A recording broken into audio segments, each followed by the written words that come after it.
Eh bien, j'ai vu des chaises que j'avais jamais vues. C'est beau. J'ai beaucoup aimé cette expérience.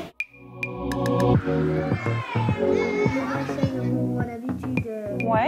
Est-ce que vous en voyez ici des sièges un peu anciens? Ouais. Comme ça c'est un peu vieux. Expérience du design, c'est un dispositif qui a été développé en collaboration avec l'Éducation nationale et qui s'appuie sur les 3 piliers de l'éducation artistique et culturelle qui sont découvrir les œuvres d'art, l'acquisition de connaissances, mais aussi la pratique artistique. Tiens, tu continues avec moi? Waouh! Alors là... Moi, ça me fait penser à une sorte de coquelicot. Oui, c'est vrai. Ouais, il y a la couleur et c'est vrai qu'il y a la forme. Il y a aussi des trous sur les côtés ici pour permettre quoi d'après vous? L'objectif est de découvrir le design à travers un meuble du quotidien, la chaise, à partir de 10 sièges de designers. Et avec ce dispositif, on souhaite montrer que derrière chaque meuble, chaque objet, il y a une personne derrière qui dessine, qui conçoit et qui fabrique et qui travaille avec différents corps de métier. Alors cette partie-là, comment ça s'appelle? Oui. Un fessier.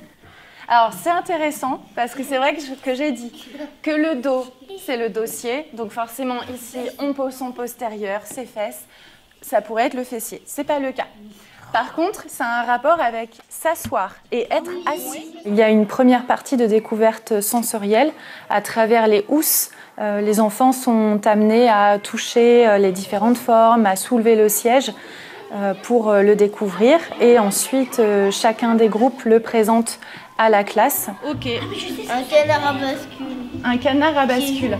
Il y a un mouvement de bascule, effectivement. Ça, c'est en fait vraiment du design. Est-ce que vous imaginiez ça sous la housse? Non. Je trouve que la tête, elle a un peu la forme d'un... Ça joue sur plusieurs aspects. D'une part, au niveau du vocabulaire. Je me suis rendu compte que pendant l'atelier, ils ont découvert de nouveaux mots. Ils ont même pu utiliser des mots en lien avec le design, en découvrir d'autres. Donc ça leur permet d'enrichir leur langage. Alors, qu'est-ce que c'est? C'est du liège. Ouais, c'est un matériau qui a plein de qualités. Il ne pourrit jamais. C'est comme ça, mais en plastique.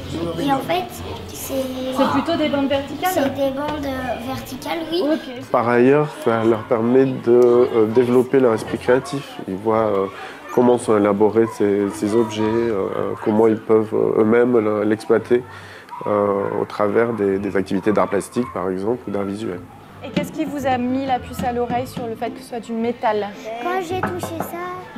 Le bruit. La deuxième activité, c'était le tri et le classement de ces sièges pour établir des catégories de ces différents sièges. Ils avaient devant eux des visuels qui présentaient à la fois les sièges qu'ils avaient sous les yeux et d'autres sièges de nos collections mais qui n'étaient pas présents, qui étaient là juste pour enrichir un peu le contenu. Et la dernière activité consistait en la réalisation d'une maquette de fauteuil. Donc ils ont d'abord plié les différents éléments, ils les ont assemblés en les collant et ensuite ils ont pu les décorer. Ils ont également retravaillé totalement le fauteuil en proposant d'autres versions, en utilisant des ciseaux, ils ont ajouté des crans. Ah voilà, j'ai compris. Ce matin, j'ai découvert des nouvelles chaises que je ne connaissais pas. Il y en avait beaucoup, elles étaient très design, j'ai trouvé. Et il y avait beaucoup de couleurs et de formes. Ce que j'ai préféré, c'est faire des maquettes. J'aime bien créer la chaise parce que moi, en tout cas, je suis en train de faire une chaise château fort.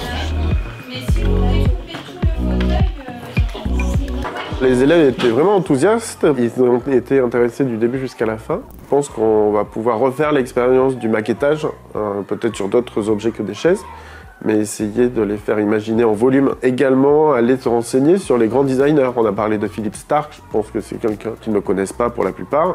Ça va être intéressant d'aller voir l'œuvre de ces designers et faire un peu d'histoire des arts autour de ces grands noms du design. Toute l'activité, ça leur apporte de découvrir autrement les objets de notre quotidien, tout ce qui nous entoure, de l'analyser aussi, de se poser des questions. Pourquoi telle couleur, pourquoi telle forme? C'est pas forcément des questions qu'on se pose tous les jours, essentiellement sur des chaises. Et en plus de le mettre en pratique. Si je veux construire un fauteuil qui a telle forme, comment je peux diriger ma main avec mes ciseaux? Ça leur permet de développer d'autres compétences.